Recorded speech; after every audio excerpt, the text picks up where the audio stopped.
Retina की अधिकतर बीमारियां इंक्लूडिंग डायबिटिक रेटिनोपैथी, इसमें शुरुआती दौर पे दर्द नहीं होता।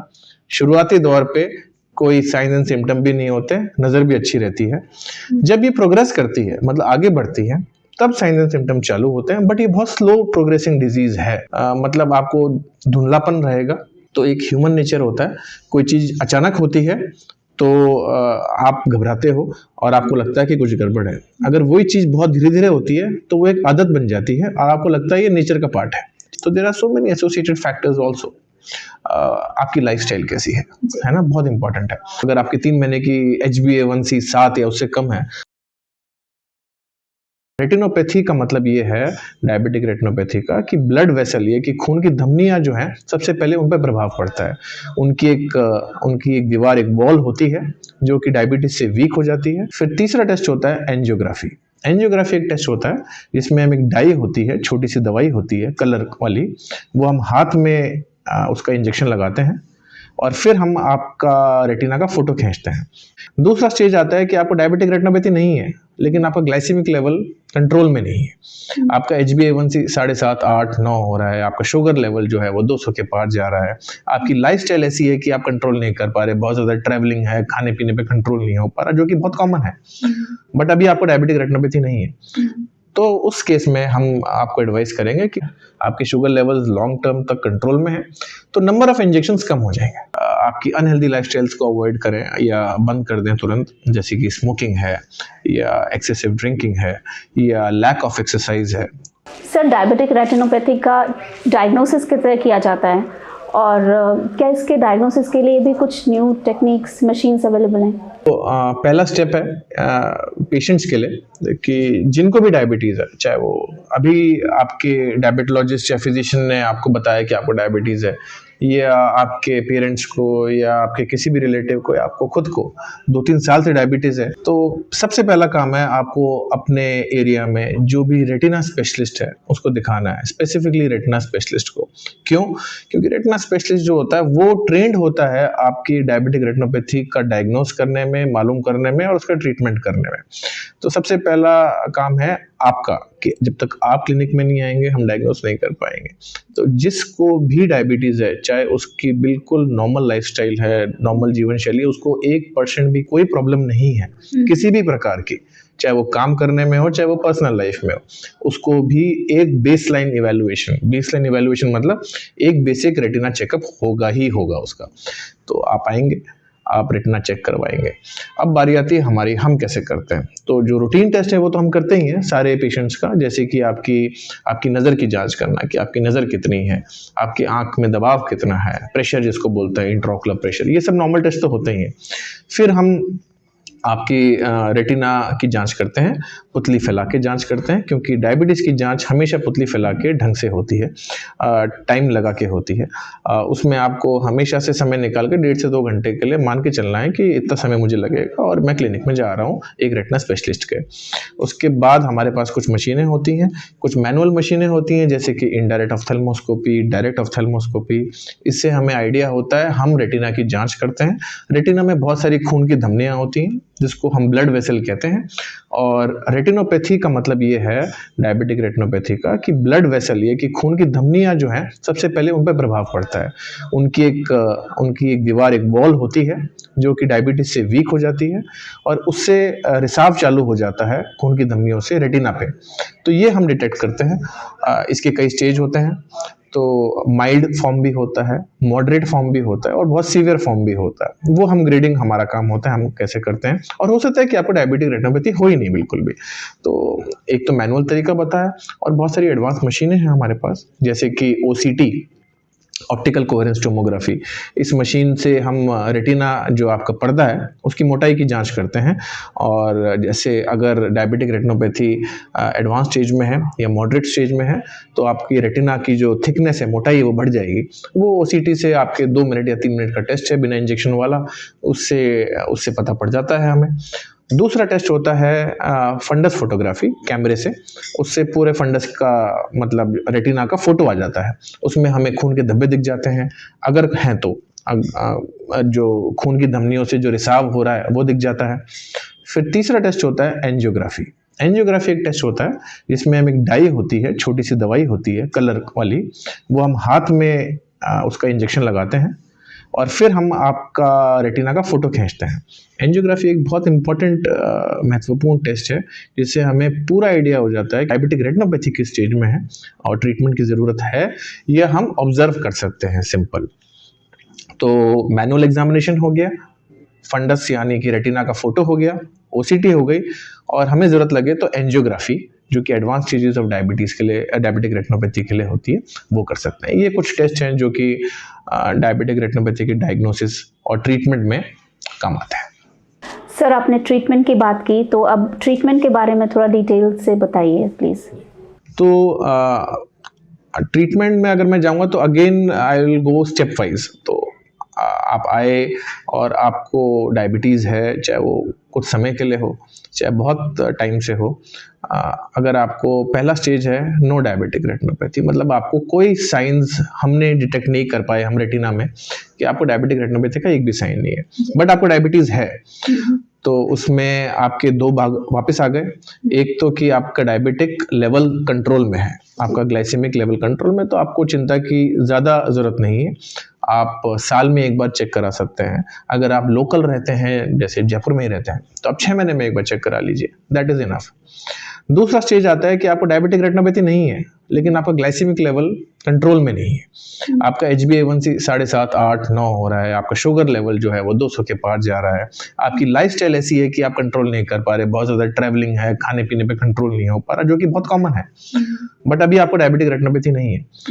तो उस केस में हम आपको एडवाइस करेंगे कि थोड़ा जो फॉलोअप है, ऑफ कोर्स लाइफस्टाइल तो सुधारनी पड़ेगी, वो आपका काम है, वो आपको करना ही है, और फॉलोअप थोड़ा सा और क्लोज रखेंगे। साल भर इज नॉट एक्सेप्टेबल, आप 6 महीने में आ जाओ या 3 महीने में आ जाओ अगर आप लोकल हैं तो, या फिर कोई सिम्टम आए तो उससे पहले भी आ जाए।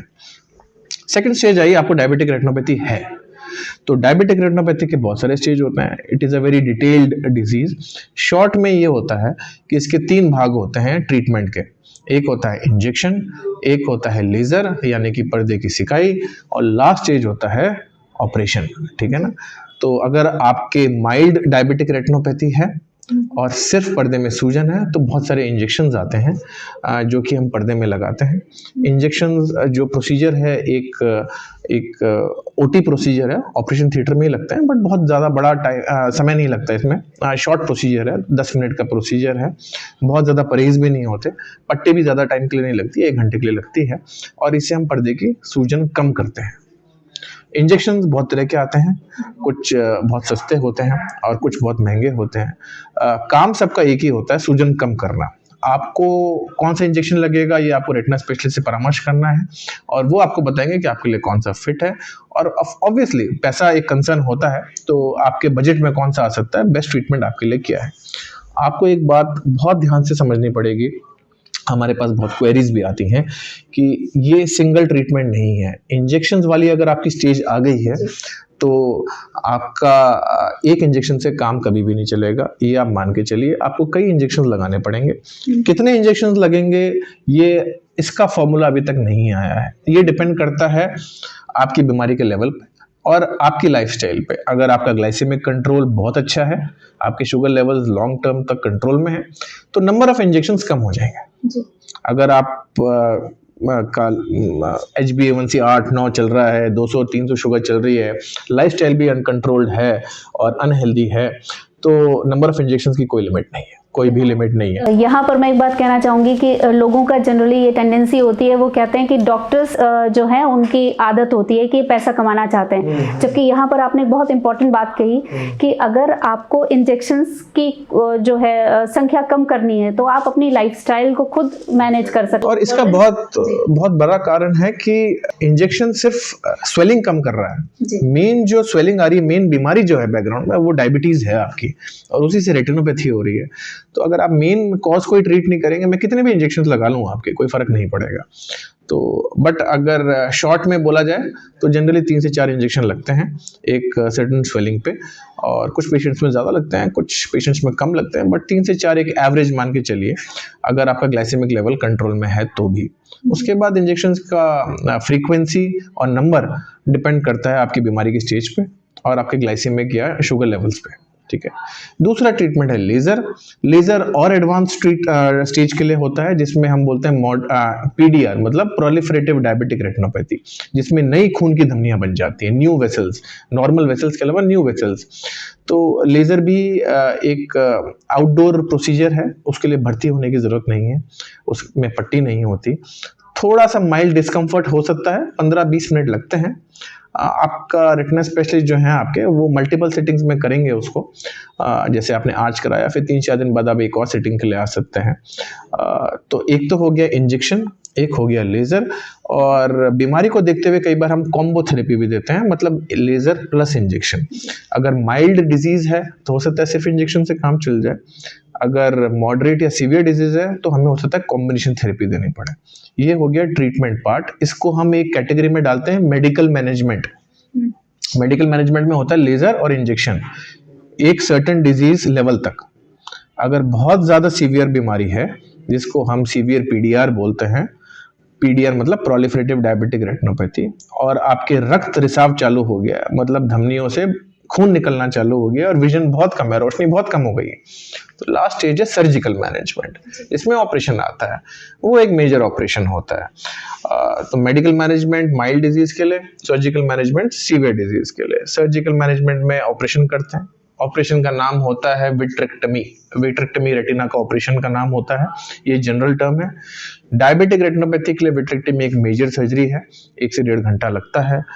आजकल बहुत एडवांस टेक्नोलॉजी आ गई है। हमारे हॉस्पिटल में हाइपरविट है, जिसमें 20,000 कट रेट है इंस्ट्रूमेंट्स का, जो कि बहुत सेफ है।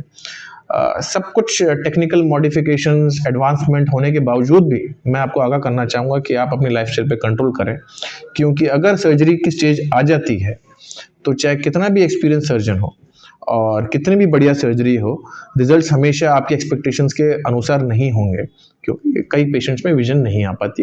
काफ़ी पेशेंट्स में इंप्रूवमेंट भी बहुत अच्छा होता है, बट अगर आप पेशेंट हैं तो आप कभी नहीं चाहेंगे कि आप ऑपरेशन के लिए तैयार हों और ये स्टेज आ जाए, क्योंकि सर्जरी होती है और मेजर सर्जरी में रिस्क होते हैं, और डायबिटिक रेटिनोपैथी वाली सर्जरी सबसे मेजर सर्जरीज होती हैं आंखों की। तो कोशिश यही करें कि वो लेवल नहीं आए, वो स्टेज नहीं आए। सर, आपने बहुत डिटेल में आप बता चुके हैं, और आपने बीच बीच में कई बार बताया भी है कि पेशेंट्स को अपनी लाइफस्टाइल को किस तरीके से मैनेज करना चाहिए। फिर भी एक आखिर में मैं आपसे जानना चाहूँगी कि आप पेशेंट्स से क्या एक्सपेक्ट करते हैं और क्या मैसेज देना चाहते हैं? मैं ये मैसेज देना चाहता हूँ कि डायबिटिक रेटिनोपैथी एक बहुत ही गंभीर बीमारी है, और इसमें अगर आप इसको प्रिवेंट कर सकें तो इसका रिजल्ट बहुत अच्छा है, रेदर देन हम इसको क्योर करें। तो पहली रिस्पॉन्सिबिलिटी आपकी बनती है कि आप रेगुलर अपने डायबिटोलॉजिस्ट के पास जाएं, एंडोक्राइनोलॉजिस्ट के पास जाएं, जो कि डायबिटीज़ के विशेषज्ञ हैं, और अपना ग्लाइसेमिक कंट्रोल अच्छा रखें। आपका HbA1c लेवल पे होना चाहिए, आपकी लाइफस्टाइल हेल्दी होनी चाहिए, आपकी डाइट न्यूट्रिशियस होनी चाहिए, low in cholesterol, low in fat, low in sugar. आपकी अनहेल्दी लाइफस्टाइल्स को अवॉइड करें या बंद कर दें तुरंत, जैसे कि स्मोकिंग है, या एक्सेसिव ड्रिंकिंग है, या लैक ऑफ एक्सरसाइज है। अच्छे से एक्सरसाइज करें, रोज एक हॉबी चूज कर लें, चाहे वो स्पोर्ट्स हो, चाहे वो रनिंग हो, चाहे वो सिंपल वॉकिंग हो, but make it a part of your lifestyle. और अगर फिर भी आपके डायबिटीज़ है, even if it is controlled, एक नियम से आप अपने रेटिना स्पेशलिस्ट को दिखाएं, जैसे वो कहें वैसे आप फॉलोअप करें, चाहे वो 6 महीने में कहें, चाहे वो 1 साल में कहें, चाहे वो 3 महीने में कहें। तो a combination of modifications in your life, like आपका खुद का discipline and regular checkups with your diabetologist and regular checkups with your retina specialist, ये 3-4 चीज़ें बहुत इंपॉर्टेंट हैं, और अगर आप ये कर लेते हैं तो मुझे नहीं लगता कि कभी कोई भी दिक्कत आएगी रेटिना से रिलेटेड आपको, अगर आप डायबिटीज़ कंट्रोल करते हैं तो। Thank you so much sir, आपने इतनी व्यस्तता के बावजूद हमें इतना समय दिया और हमारी रिक्वेस्ट को आपने इतनी सहजता से एक्सेप्ट किया, इसके लिए हम आपके बहुत बहुत आभारी हैं।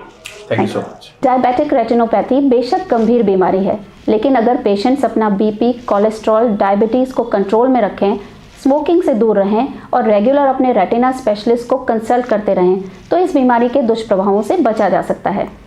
वीडियो अच्छा लगा तो लाइक ज़रूर कीजिएगा और शेयर भी कर दीजिए। हो सकता है आप किसी की आंखों की रोशनी बचाने का जरिया बन सकें।